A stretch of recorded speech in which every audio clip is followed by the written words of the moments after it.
या करणींचा गुणाकार करा. कुणी बोलायचं नाही. करणींचा गुणाकार करा. वर्गमुळात 5 कंसात वर्गमुळात 7 वजा वर्गमुळात 3 म्हणजे वर्गमुळात 5 न कंसातल्या पदांना गुणायचा असा अर्थ आहे. आपल्याला चिन्हाचे नियम माहीत असणं आवश्यक आहे. बेरीज वजाबाकी गुणाकार करताना चिन्ह अतिशय महत्त्वाचं आहे. जर त्या दोन्ही पदांना समान चिन्ह असेल तर त्यांचा गुणाकार धन येणार आहे. म्हणजे दोन्ही पद जर धन असतील तर त्यांचा गुणाकार धन येणार. दोन्ही पद ऋण असतील तर त्यांचा गुणाकार धन येणार. आणि एक पद धन एक पद ऋण असेल तर किंवा एक पद ऋण असेल दुसरं पद जर धन असेल तर त्यांचा गुणाकार धन येणार आहे. बघा चिन्हांचे नियम काय. धन गुणिले धन बरोबर धन. याचा अर्थ काय. दोन्ही पद कसे आहेत. दोन्ही पदांचे चिन्ह कोणतं आहे धन. आता त्यानंतर बघा ऋण गुणिले ऋण बरोबर धन. कसे गुणाकाराचे नियम कसे भागाकाराचे नियम. त्यानंतर धन गुणिले ऋण बरोबर ऋण. म्हणजे एक संख्या धन असेल दुसरी संख्या ऋण असेल तर त्याचा गुणाकार काय येणार आहे ऋण येणार आहे. किंवा ऋण गुणिले धन असेल तर गुणाकार ऋण येणार आहे. हे नियम आपल्या लक्षात पाहिजे. नियम पाळूनच आपल्याला गुणाकार करावा लागणार आहे म्हणजे चुकणार नाही. म्हणजे पहिल्यांदा नियम चिन्हांचे नियम बघा. दोन्ही संख्या धन असतील तर गुणाकार काय येणार. मोठ्यानं सांगा. दोन्ही संख्या धन असतील तर गुणाकार. दोन्ही संख्या ऋण असतील तर गुणाकार. एक संख्या धन आणि एक संख्या ऋण असेल तर ऋण. एक संख्या ऋण आणि एक संख्या धन असेल तर म्हणजे दोन नियम कसे आहेत बघा. समान चिन्हांचा गुणाकार धन येतो. समान म्हणजे सारखी चिन्ह. आणि भिन्न चिन्हांचा गुणाकार ऋण येतो. जिथं आपण गणित सोडवणार आहे तिथं वरच्या बाजूला समाजच्या वरच्या बाजूला आहे का तिथं हे नियम लिहून घ्या. चारही नियम पटपट लिहून घ्या म्हणजे आपल्याला आपला गुणाकार चुकणार नाही. चारही नियम चिन्हांचे नियम ना आणि लिहून द्या. कारण आपल्याला बऱ्याच वेळेला आपली चिन्ह चुकली की गणित चुकणार आहे. आपल्याला चुकवायचं नाही. लक्षात येतंय. आपल्याला सगळं बरोबर करायचं आहे. म्हणून गुणाकार करण्या अगोदर ज्यांचा तुम्ही गुणाकार करणार आहे त्यांची चिन्ह बघायची आहे. तुला लिहिलंय कोण आहे तो. आपापसात बोलणं नाही. लिहिले नियम चिन्हांचे नियम लिहिले. प्रत्येकाला चिन्हांचे नियम कळाले. या नियमांचा वापर करून गुणाकार करायचा आहे. आता मला सांगा गणित काय लिहिलंय मी कोण वाचणार. वाच गोडके. त्याचा अर्थ काय. वर्गमुळात 5 न कंसात असणाऱ्या दोन्ही पदाला गुणायचं. बरोबर आहे की नाही.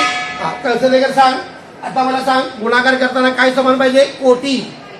कोटी समान असेल तर त्यांच्या परिमेय अवयवांचा गुणाकार करायचा. आणि परिमेय अवयवांचा गुणाकार केल्यानंतर कनिष्ठ संख्येचा गुणाकार. कोटी समान आहे की नाही. सांग गुणाकार काय येणार मग. वर्गमुळात 5 गुणिले वर्गमुळात 7 7 बसा 35 काय येणार मग वर्गमुळात 35. आता बसा सांग पाटील. या वर्गमुळात 5 ना बघा वर्गमुळात 5 ला धन चिन्ह आहे उभारा पाटील. आणि याला ऋण चिन्ह आहे. धन गुणिले ऋण गुणाकार काय येणार. चिन्हांचा गुणाकार पहिल्यांदा. धन गुणिले ऋणचा गुणाकार ऋण. आता मला सांग 5 त्रिक. आता याची बेरीज करू शकतो का नाही. कारण या सजातीय करणी नाही. सजातीय करणी म्हणजे काय. कोटी आणि कनिष्ठ संख्या जर समान आली तरच आपण त्यांची बेरीज किंवा वजाबाकी करू शकतो. या सजातीय करणी नाही म्हणजे यांचा गुणाकार झाला. आता बऱ्याच वेळेला असा गुणाकार आपल्याला छेदाचं परिमेयकरण करताना करावा लागला. लक्षात येते. म्हणून आपण पहिल्यांदा काय केलं एका करणीनं कंसातल्या दोन्ही पदाला गुणलं. पहिला गुणाकार काय केलं मी वर्गमुळात 5 गुणिले वर्गमुळात 7 दोघांची कोटी समान आहे. दोन्ही शुद्ध करणे आहेत म्हणजे 1 गुणिले 1चा गुणाकार 1 आहे. नंतर काय केलं चिन्ह समान आहे म्हणून त्याचा गुणाकार धन आला. 5 गुणिले 7चा गुणाकार 35. आता वर्गमुळात 5 न ऋण वर्गमुळात 3 ला गुणायचा आहे. एक संख्या धन आहे एक संख्या ऋण आहे म्हणून इथं ऋण चिन्ह आहे. लक्षात येत आहे. त्यानंतर वर्गमुळात 5 वर्गमुळात 3 ला गुणलं 5 त्रिक 15 वर्गमुळात 15. आता या ठिकाणी बेरीज करायची नाही. का नाही? कोण सांगणार? यांची बेरीज का होत नाही? हा, ज्याला येते तर हातवर करायचा. सांग बा. हा, बरोबर. म्हणजे सजातीय करणी नाही, त्यांची करणीस्थ संख्या वेगळी आहे. समजा जर करणीस्थ संख्या समान होत असेल तर करून घ्यायची, पण इथं होणार नाही. 35चे अवयव आणि 15चे अवयव आपल्याला पाडता येणार नाहीत, कारण त्या अवयवामध्ये कोणतीही पूर्ण वर्ग संख्या येणार नाही. म्हणजे उत्तर असंच ठेवायचं. जर आपल्याला गुणाकार करा म्हणलं आणि शेवटच्या पायरीला जर सजातीय करणी आली नाही तर त्यांची बेरीज किंवा वजाबाकी करायची नाही, आहे तसं ठेवायचं. जर याची तुम्ही जर वर्गमुळात 50 लिहिलं तर गणित चुकलं, किंवा 35 मधनं 15 वजा करून 20 लिहिलं तरी गणित चुकणार आहे, कारण यांची या सजातीय करणी नाही. समजताय? लिहून घ्या. पहिला गणित पट लिहायचं.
बघा, मला सांगा कुणी कुणाला गुणायचं आहे? गणित वाचायचं. पहिल्यांदा गणित वाचता आलं पाहिजे. तुम्हाला फकीर वाच मोठ्यानं. आवाज मास्क खाली काढ. बोलताना मास्क लावायचं नाही. इतर वेळी मास्क काढताय आणि बोलताना मास्क लावायचं. मोरे मास्क लावा. ज्यांना उत्तर विचारलं त्यांनीच फक्त मास्क काढायचा आहे, कुणी मास्क काढायचा आहे. वाच. दिसतंय का? वाच ना. किती आहे? वर्गमुळात 7 गुणिले कंसात वाच वर्गमुळात 8 अधिक वर्गमुळात 10 कंस पूर्ण. म्हणजे वर्गमुळात 7 न कंसातल्या दोन्ही पदाला गुणायचं आहे. आता दोन्ही पद कसे आहेत? दोन्ही करणे शुद्ध आहेत, त्यामुळे काय होणार आहे? यांच्या परिमेयांचा गुणाकार करायचा. सांगा. वर्गमुळात 7 गुणिले वर्गमुळात 8 चिन्ह समान. पहिल्यांदा चिन्हांचा गुणाकार. चिन्ह समान असली तर गुणाकार काय येणार आहे? धन. 7 वर्गमुळात 56. आता वर्गमुळात 7 ना वर्गमुळात 10 ला गुणायचं आहे. दोन्ही समान चिन्ह आहेत, धन येणार. 7 10 70. बेरीज करायची का? करायची का बेरीज? करायची करायची नाही, कारण या सजातीय करणी नाही. ठीक आहे, द्या. तिसरा गणित पटपट लिहायचा आहे. पटपटल्या.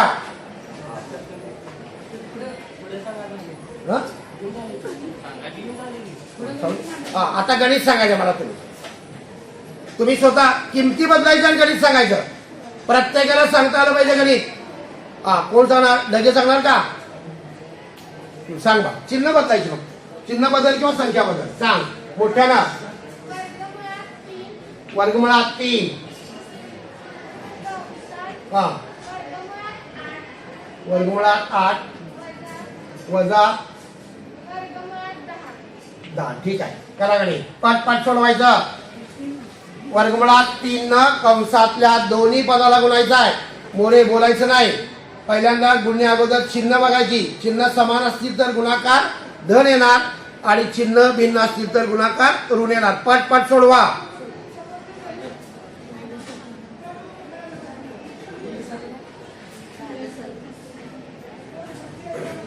सांग सलगर.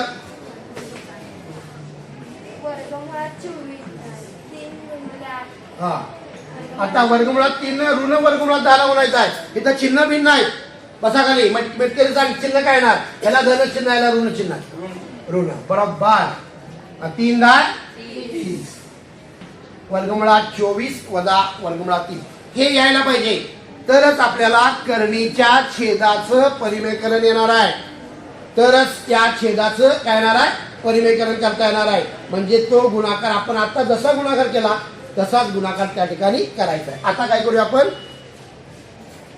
मिश्र करणीचं गणित घेऊया. लिहा, 2 घेऊया आपण. लिहा, चौथं गणित. पहिल्या कंसात लिहा 3 वर्गमुळात 2 अधिक 5 वर्गमुळात 3 कंस पूर्ण. दुसऱ्या कंसात 4 वर्गमुळात 3 वजा वर्गमुळात 2. पहिल्यांदा गणित वाचा. आपण आता नंबर ठरवूया का, म्हणजे प्रत्येकाला विचारलं होणार आहे. हा, इथनं सुरुवात. तिनं सांगितले पुढे सांगायचं, जे जील ते सांगायचं, कुणाचं ऐकून सांगायचं, चुकलं तर सांगायचं. सांग. 7वी 8वी 9वी आणि 10वी या वर्गाचे वर्ग शिक्षक. बरोबर आहे. आता दोन्ही कंसामध्ये कोणतेही चिन्ह दिलं नाही, चिन्ह दिलं नाही. शालेय युनिफॉर्म सक्तीचा आहे. लक्षात येत आहे. म्हणून आपण त्या युनिफॉर्मची पूर्तता 8 दिवसात करावायची आहे. आज शनिवार, पुढच्या शनिवार रविवारपर्यंत आपल्या सर्वांचं युनिफॉर्म आपल्या अंगावरती असले पाहिजे. 8 दिवसांमध्ये सर्वांनी युनिफॉर्म जर नसतील तर दुकानातून खरेदी करायची आहे आणि सर्वांनी युनिफॉर्म वरती शाळेमध्ये घालायचं आहे. युनिफॉर्म आपल्याला सक्तीचा आहे. त्याचबरोबर वर्ग शिक्षक आणि इतर जे शिक्षक आहेत त्यांनी सुद्धा विद्यार्थ्यांना युनिफॉर्म बद्दल माहिती द्यावयाची आहे. आज शनिवार आहे, पुढच्या शनिवारी आपण हा युनिफॉर्म खरेदी करावायचा आहे आणि सोमवारी सर्व विद्यार्थी आपल्याला युनिफॉर्म वरती पाहिजे. त्याचबरोबर 7वी ते 10वी मधील मुलं बऱ्याच जणांचे आपले केसाचे कट कसे पाहिजे तसे मारलेले आहेत बघा. 1 साइड 2 साइड 4 साइड परत उलटे. तर आज आणि उद्या आपल्याला वेळ आहे. सोमवारी आपली केस रचना व्यवस्थित झाली पाहिजे. जर नियमाच्या बाहेर आपली केस रचना असेल तर सोमवारी आपल्याला घरी पाठवलं जाईल. त्यामुळं सोमवारपासून सर्वांचे कट सोल्जर कट मारायचे आहेत आणि वरचे केस सुद्धा काय करायचे, कमी ठेवायचे.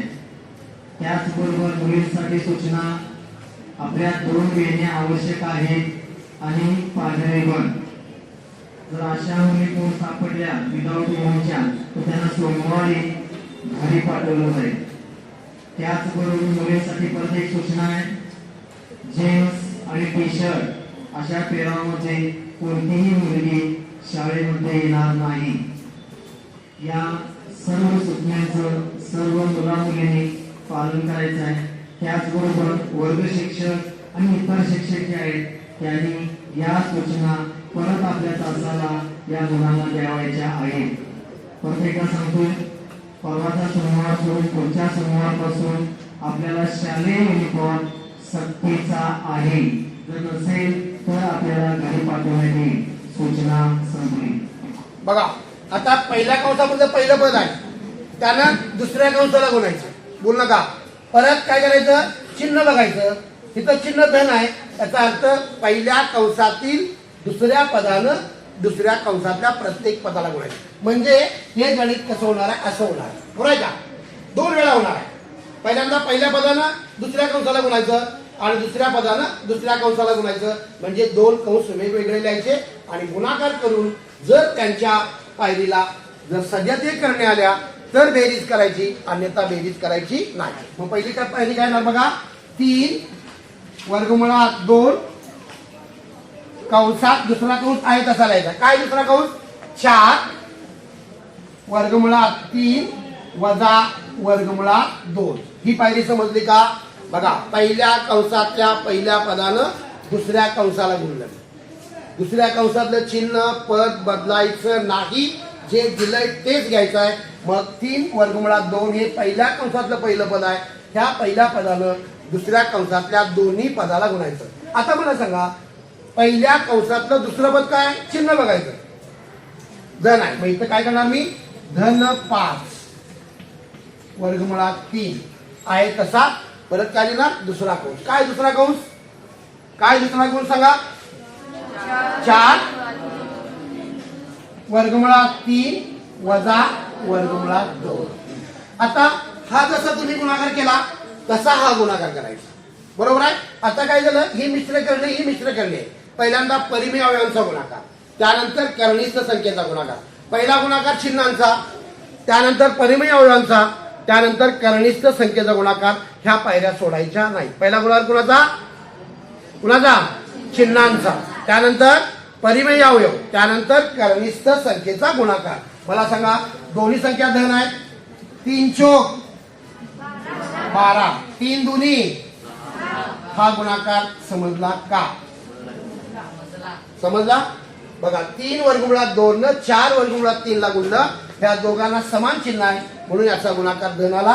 3 चोक 12, 3 दुनी 6. आता ह्या 3 वर्गमुळात 2 न कुणाला गुणायचं? ऋणला गुणायचं आहे. काय येणार? एक संख्या धन, एक संख्या ऋण आहे. गुणाकार काय येणार? ऋण. 3 एके 3, 3 एके 3. आता वर्गमुळात 2 गुणिले वर्गमुळात 2 काय येणार सांगा? वर्गमुळात 4. पाटी लिहून घ्यायची काही गडबड नाही. ह्या 4 ला अंडरलाईन करायची, कारण पुढच्या पारीला आपल्याला या 4चं वर्गमूळ काढायचं आहे. कारण 4 ही पूर्ण वर्ग संख्या. लक्षात येते? त्या 4च्या वर्गमुळानं कुणाला गुणायचं? 3 ला गुणायचं. आता त्यानंतर बघा, म्हणजे पहिला कंस पूर्ण झाला का? ही पायरी पूर्ण झाली. आता काय करायचं बघा, ह्या 5 वर्गमुळात 3 न 4 वर्गमुळात 3 ला गुणायचं आहे. दोघांना समान चिन्ह आहे. धन आलं. 5 चोक 20, 3 त्रिक 9. इथं सुद्धा आपल्याला 9 ही पूर्ण वर्ग संख्या आहे, म्हणजे त्याचं आपल्याला वर्गमूळ काढावं लागणार आहे. त्यानंतर 5 गुणिले ऋण 1 ऋण 5 आणि 3 दुनी 6. हे प्रत्येक पद कसं आलं लक्षात येते का? 3 वर्गमुळात 2 न 4 वर्गमुळात 3 ला गुणलं. 3 चोक 12, 3 दुनी 6. ह्या 3 वर्गमुळात 2 न ऋण वर्गमुळात 2 ला गुणलं. 3 एके 3 आणि वर्गमुळात 2 गुणिले वर्गमुळात 2 बेदुनी 4. इथं 4चा आपल्याला वर्गमूळ काढायचा आहे म्हणून त्याला मी अंडरलाईन केली. ह्या पहिला कंस संपला. आता 5 वर्गमुळात 3 न 4 वर्गमुळात 3 ला गुणायचा आहे. पहिल्यांदा परिमेय अवयवांचा गुणाकार. 5 चोक 20, 3 त्रिक 9. पुन्हा 9 ही पूर्ण वर्ग संख्या, कारण 9चं वर्गमूळ आपल्याला काढता येणार आहे. त्यानंतर ह्या 5 न ऋण 1 ला गुणलं, कारण ही शुद्ध ही मिश्र करणे आहे, ही शुद्ध करणे आहे. 5 एके 5 ऋण 3 गुणिले 2 म्हणजे 3 दुनी 6. अशा पद्धतीनं आता ज्याच्याकडे मी अंडरलाईन केलेली आहे त्याचं वर्गमूळ काढूया आणि त्या वर्गमुळानं त्या परिमेय अवयवाला गुणायचं. काय होणार बघा? 12 वर्गमुळात 6 वजा 3 सांगा 4चं वर्गमूळ गुणिले 2 अधिक सांगा 20चं वर्गमूळ 9चं वर्गमूळ 3 परत 5 वर्गमुळात 6. आता काय करूया? हा गुणाकार आणि हा गुणाकार करूया. मुद्दाम मी पायरी वाढवले, लक्षात घ्या.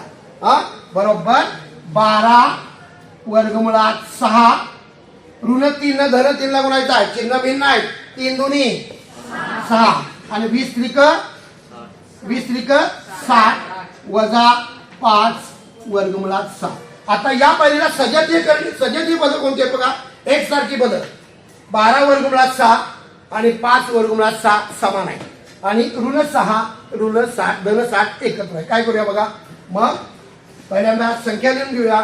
ऋण 6 अधिक 60 यांची चिन्हाप्रमाणे बेरीज पदावरती. त्यानंतर काय लिहिणार मी? अधिक 12 वर्गमुळात 6 वजा 5 वर्गमुळात 6.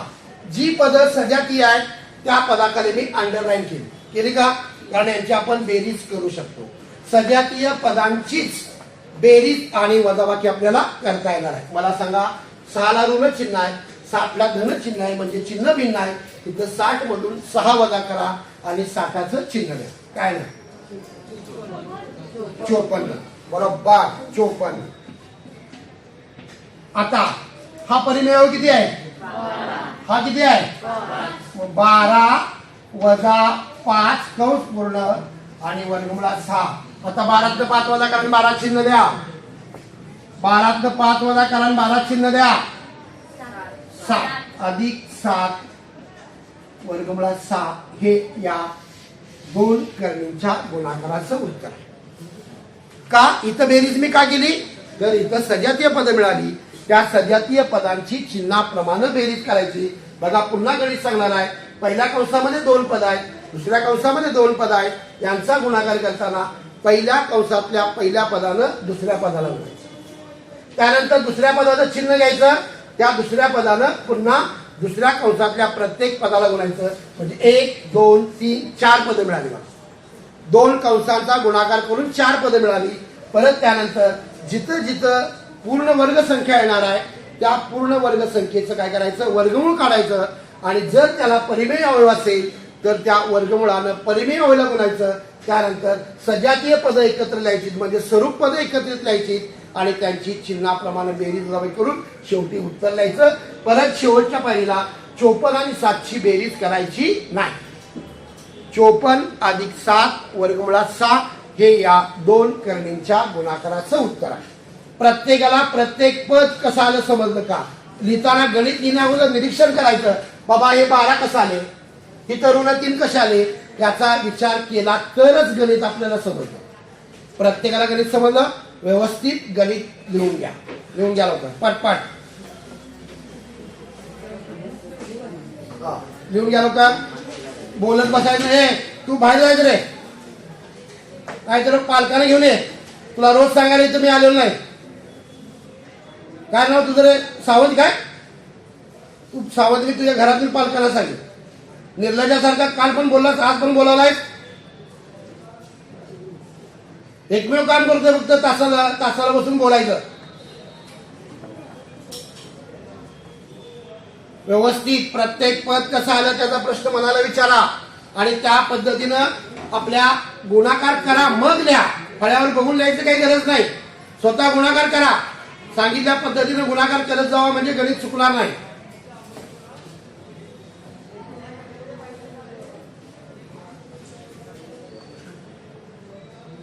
सकाळची वेळ, सकाळी अभ्यास केलेला लक्षात राहते. लक्षात घ्या.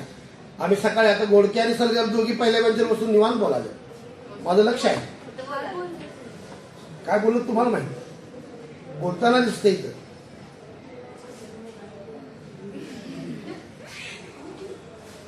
त्या लवकर पाठपाठ.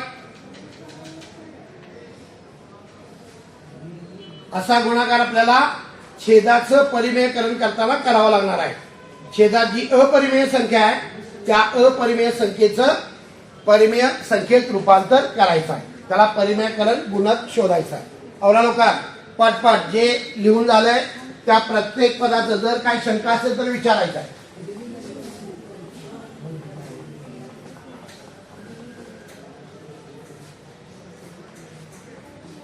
मी आता फळ्यावर गणित सोडवायला लावणार.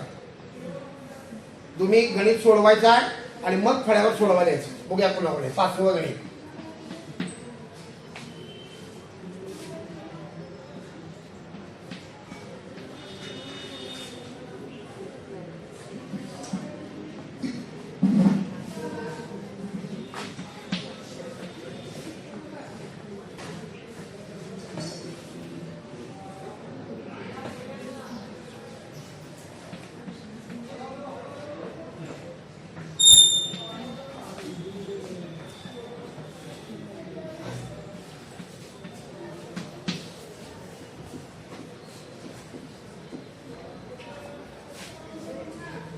प्रत्येक पद आणि पद आपल्याला समजायला पाहिजे. एकदा गणित समजलं की आयुष्यभर विसरणार नाही. गणितासारखा सोपा विषय नाही. लक्षात घ्या.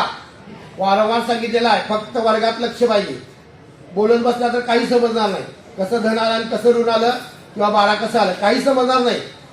वेळ वाया गेली की वेळ गेला की संपलं. लिहून झालं का? ज्यांचं लिहून झालं असेल त्याने गणित सोडवायचं आहे. ज्याचं होतं त्याने मला फळ्यावर गणित सोडवून दाखवायचं आहे.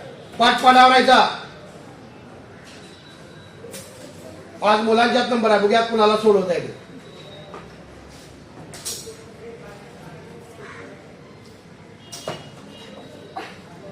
पहिल्या कंसात 2 पद आहेत, दुसऱ्या कंसात 2 पद आहेत.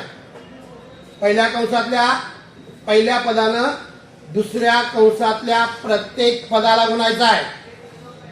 त्यानंतर पहिल्या कंसातल्या दुसऱ्या पदाचं चिन्ह बघा, चिन्हासह दुसऱ्या कंसातल्या प्रत्येक पदाला गुणायचं आहे. औरा पाठ पाठ पाठ सोडवा.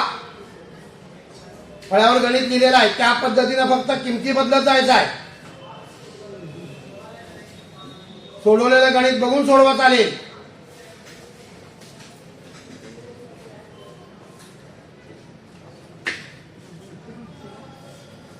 मी लिहिलेलं गणित कोण वाचणार मुलांच्या? मानेवाला, मानेवाला मास्क लावायला रे, मास्क लाव रे सावंत. आवाज मोठ्यानं. कंसात 3 वर्गमुळात 7 वजा 6 वर्गमुळात 3 कंस पूर्ण. हा 2 वर्गमुळात 5 अधिक वर्गमुळात 6. बरोबर आहे, वाचलं. आता मला सांगा, पहिल्या कंसातलं पहिलं पद काय आहे? 3 वर्गमुळात 7. त्यानं कुणाला गुणायचं? दुसऱ्या कंसाला. बरोबर आहे, लिहा 3 वर्गमुळात 7.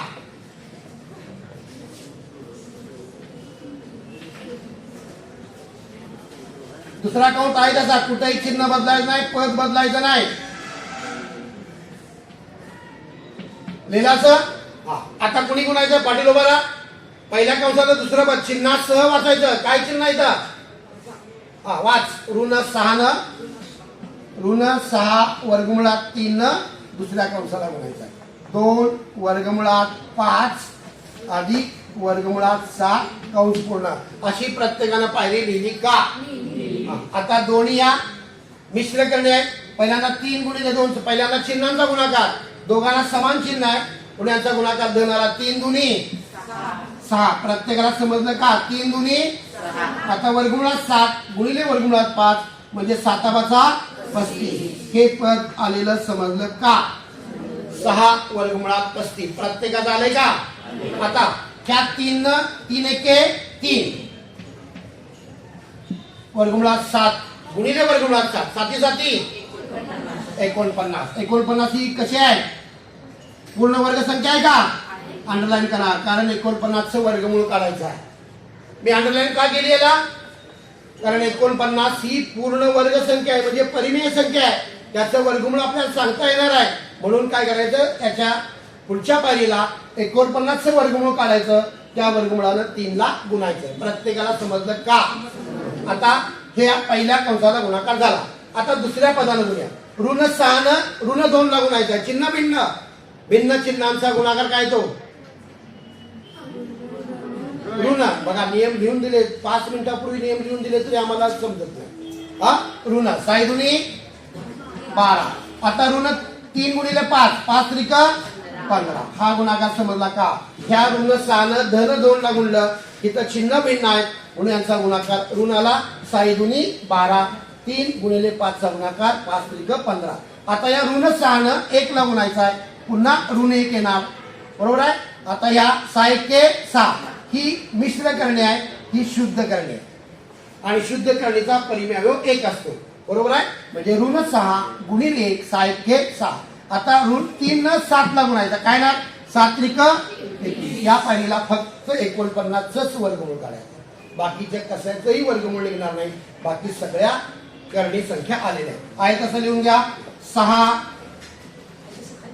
वर्गमुळात 35. सांगा 49चं वर्गमूळ. 3 गुणिले 7 वजा 12 वर्गमुळात 15 वजा 6 वर्गमुळात 21. आता मला सांगा यांचा गुणाकार अंडरलाईन करा.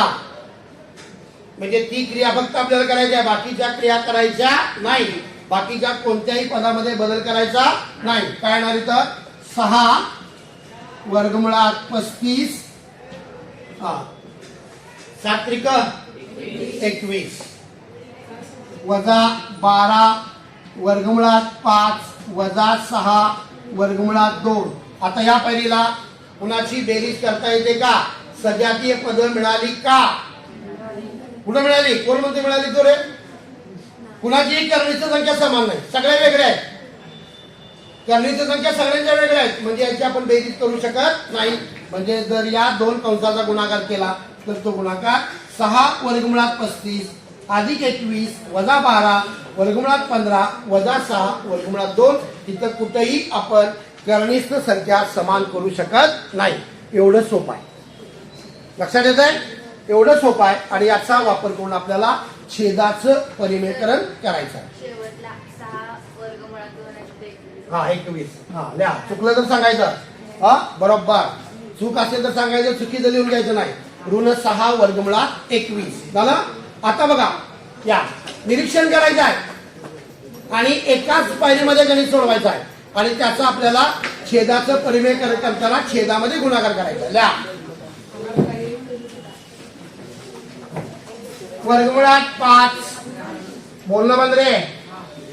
वर्गमुळात 5 अधिक वर्गमुळात 6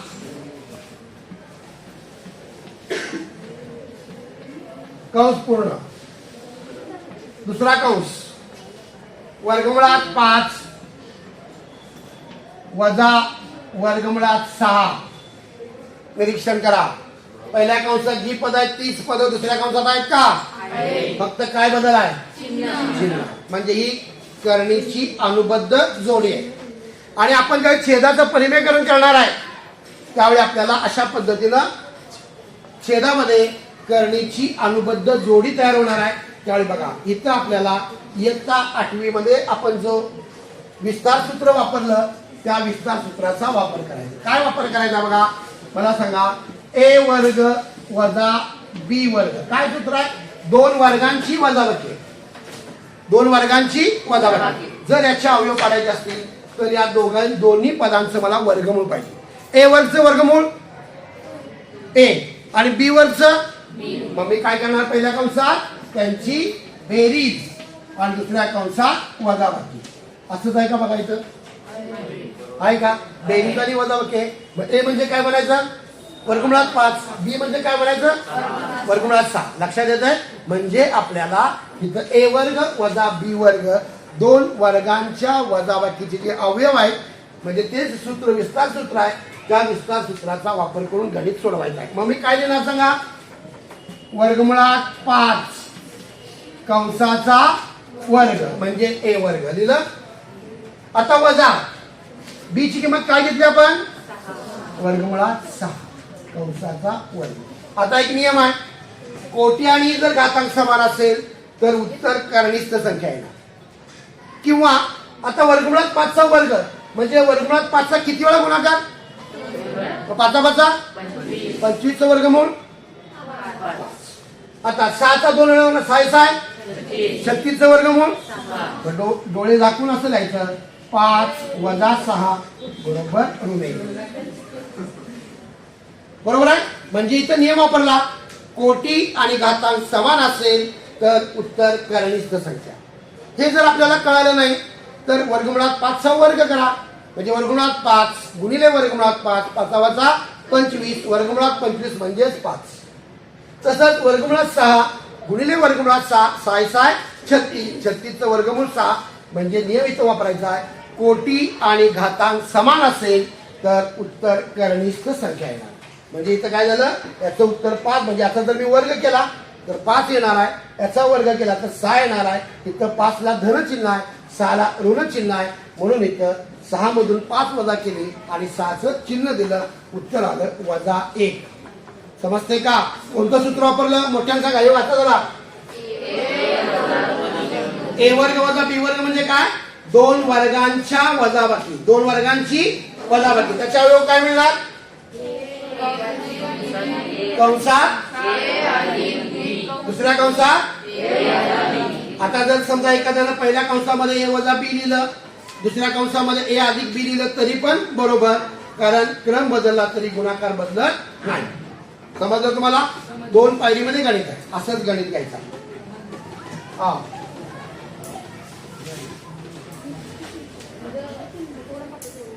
लिहा.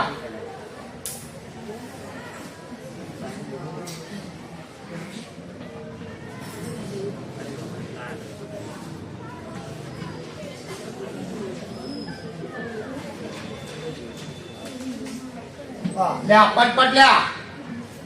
ऐका बघा, ए वर्ग वजा बी वर्ग मध्ये आहे का गणित? ए अधिक बी आणि ए वजा बी मध्ये आहे का? मग पहिला कंस ऋण असला तरी चालतो, दुसरा कंस ऋण असला तरी चालतो. मला सांगा, यातलं निरीक्षण करून ए ची किंमत म्हणजे पहिलं पद आणि बी ची किंमत म्हणजे दुसरं पद. काय पहिलं पद हो? पहिल्या कंसात वर्गमुळात 8 वजा दुसरं पद. मग काय म्हणाले मी? वर्गमुळात 8चा वर्ग वजा वर्गमुळात 3चा वर्ग. लिहा वर्गमुळात 8चा वर्ग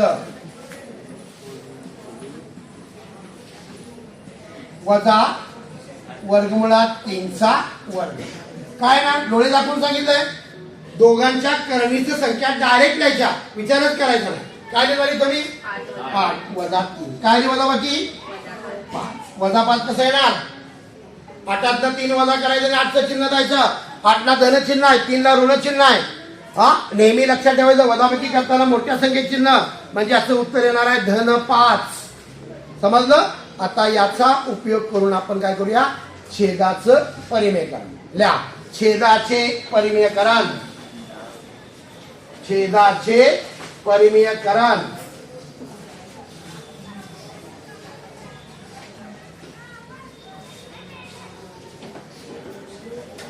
छेदाचे परिमेयकरण. लिहा द्विपद करणी. द्विपद करणी व तिची अनुबद्ध जोडी. तिची अनुबद्ध जोडी. तिची अनुबद्ध जोडी यांचा गुणाकार. यांचा गुणाकार परिमेय असतो. यांचा गुणाकार परिमेय असतो. म्हणजे आता आपण सोडू, प्रत्येक ठिकाणी उत्तर पूर्ण संख्या आली म्हणजे ती परिमेय संख्या आली. या गुणधर्माचा उपयोग करून, या गुणधर्माचा उपयोग करून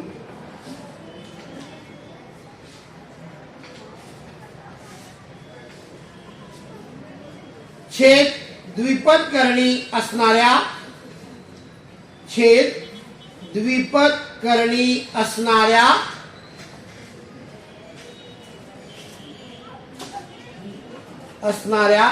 संख्यांच्या